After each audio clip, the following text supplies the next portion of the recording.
Senhor Presidente da Assembleia da República, Senhor Primeiro-Ministro, Senhores Presidentes do Supremo Tribunal de Justiça, Tribunal Constitucional, Supremo Tribunal Administrativo, Tribunal de Contas, Senhores Presidentes António Ramalho Yanes e Aníbal Cavaco Silva, Doutora Manuela Yanes, Senhores Ministros de Estado, Sr. Presidente da Câmara Municipal de Lisboa, Sr. Núncio Apostólico em representação do Corpo Diplomático, Sr. Presidente da Conferência Episcopal Portuguesa, Sra. Procuradora-Geral da República, Sr. Chefe de Estado-Maior-Geral das Forças Armadas, Sra. Provedora de Justiça, Sr. Chefe de Estado-Maior dos Três Ramos das Forças Armadas, Sr. Presidente do CDS, Senhora e Senhores candidatos presidenciais, Senhoras e Senhores deputados portugueses. Hoje, como há 5 anos, Portugal é a única razão de ser do compromisso solene que acabo de assumir. E dizer Portugal é dizer os portugueses. Porque uma pátria é muito mais do que o lugar onde nascemos, renascemos. A memória do que fazemos, desfazemos e refazemos. Os usos que recebemos e passamos aos nossos filhos e netos. As instituições que nos moldam e ajudamos a moldar. Uma pátria são, acima de tudo, as pessoas, e nela cada pessoa conta. Diversa, diferente, irrepetível. Portugal são os portugueses. São, pois, os portugueses, todos eles, a única razão de ser do compromisso solene que acabei de assumir. A começar nos que mais necessitam, os sem abrigo, os com teto, mas sem habitação condigna, os da minha idade ou mais, que vivem em lares ou em casa, em solidão ou velados por cuidadores formais ou informais, os reformados e pensionistas pobres, os desempregados e em layoff, os trabalhadores e os empresários precários, as crianças, os jovens, as famílias, os professores, os não docentes atropelados em 2 anos letivos, os que salvam vida e saúde, os que os ajudam a salvar, os que perdem vida e saúde, os que perdem entes queridos sem uma despedida na doença e na morte, os que nos deixam desejando regressar, os que a nós se acolhem e ficam, e mais os que, e são todos, perto ou muito longe, na diáspora, nos Açores, na Madeira, no continente, nunca desistem de Portugal. Portugueses, no dia 9 de março de 2016, Portugal vivia já a saída de uma dura crise financeira, económica e social. Mas a divisão entre os que haviam arcado com o governo em crise e os que se lhe tinham oposto era total. Em ideias, em políticas, em legitimidade para ser poder, em emoções. A Europa, liberta da sombra da crise bancária, prometia crescimento e emprego e esperava que Portugal não mudasse de rumo no reequilíbrio do orçamento. O mundo, empolgado pelos ideais da ação climática, da mudança energética, da liberdade de comércio e do multilateralismo, acreditava que era tempo de ultrapassar fronteiras, olhar de frente para migrações e refugiados, promover direitos humanos, paz e desenvolvimento sustentável. Mais sonhos e menos medos. O que se passou depois, sabemos-lo todos. O mundo foi outro, diverso do então esperado.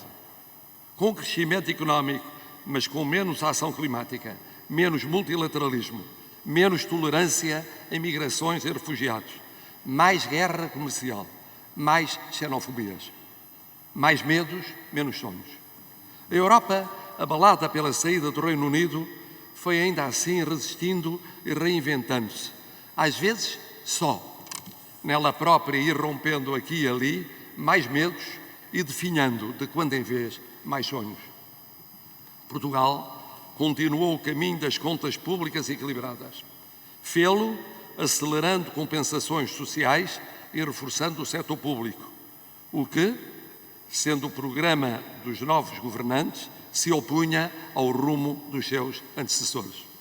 Sairia do processo de déficit excessivo em 16 de junho de 2017, depois de, em 2016 e 2017, ter enfrentado situações críticas na banca e na véspera de viver a primeira das 2 vagas de tragédia dos incêndios florestais. Daria passos importantes no equilíbrio orçamental, na internacionalização, no digital, nas exportações, no turismo, na inovação e em alguma mudança agrícola, sabendo, em vários domínios, aproveitar caminhos antes desbravados. Atenuaria suavemente pobreza e algumas desigualdades sociais. Reforçaria o prestígio e o protagonismo externo nas Nações Unidas, no Eurogrupo, na Organização Internacional para as Migrações, nas forças nacionais destacadas, nas missões solidárias como em Moçambique, na cultura, na ciência, no desporto. Iria, porém, adiando investimentos ou transformações mais profundas em competitividade empresarial, infraestruturas, administração pública, Serviço Nacional de Saúde e, em parte, na Justiça.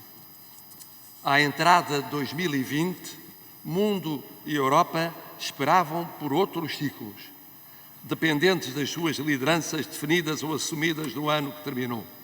Portugal, com excedente orçamental e, de novo, convergência económica com a Europa, esperava encarar anos de crescimento duradouro, num ambiente político, todavia, muito diverso daquele de 2016, mais fragmentado e mais complexo, conhecendo a chegada ao sistema de novas forças políticas e sociais, anunciadas desde a primavera de 2018, onde a economia deixava antever tempos mais propícios, a política sugeria tempos menos previsíveis. Foi então que há um ano entre nós começou a pandemia que não mais deixaria de fustigar tudo e todos. Um ano demolidor para a vida e a saúde, o emprego e os rendimentos, os planos e as realizações, as comunidades, as famílias, as pessoas, cada um de nós. À pandemia na vida e na saúde, juntou-se a pandemia na economia e na sociedade. O heroísmo deixou de ser coisa de um instante, passou a ser de um ano. Quase interminável, mais difícil, mais estoico, mais valioso. Por isso, é justa a indignação dos sacrificados pelas duas pandemias. Mas também por isso, é parcialmente injusta a recriminação feita a tudo o que não se antecipou, não se evitou, não se resolveu. Nuns casos era possível, noutros não seria. Os trucidados pelas pandemias têm o direito a ver o poder existente ao mesmo tempo como tábua de salvação e como muro das suas legítimas lamentações. Os responsáveis durante as pandemias só podem assumir tudo, o possível e o impossível, sabendo que nada nem ninguém pode dar a quem perdeu o irreparável o que não tem preço nem tem retorno. Portugueses, nenhum dos que aqui estivemos no dia 9 de março de 2016 terá antevisto o que é hoje, o dia 9 de março de 2021.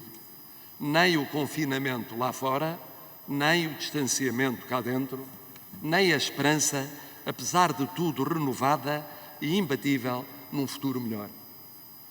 Pela primeira vez em democracia, um Presidente da República toma posse em estado de emergência, perante uma Assembleia da República que nunca deixou de funcionar ao serviço dos portugueses.